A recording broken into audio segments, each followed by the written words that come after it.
Sirado, mao kini ang gipaabot sa management sa Shrine of the Holy Infant Jesus of Prague dinhi sa Matina Hills, Dakbayan sa Davao. Ang pagsira sa simbahan mao ang pagsunod sa kamanduan gikan sa Davao City Police Office nga walay tapok nga himuon tungod sa hulga sa pandemya.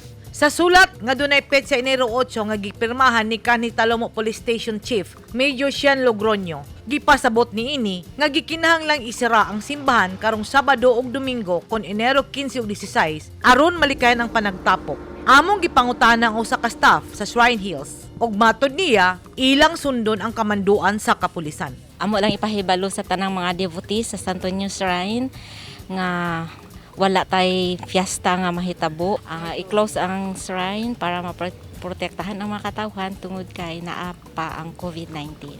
Matod sa staff, andam na ang tanang schedule sa misa ug na-plaster na kini sa dihang miabot ang sulat. Apan niadtong Pitsa 8, nakigistorya kanila si Major Logroño ug ilang giuyonan ang plano sa kapulisan.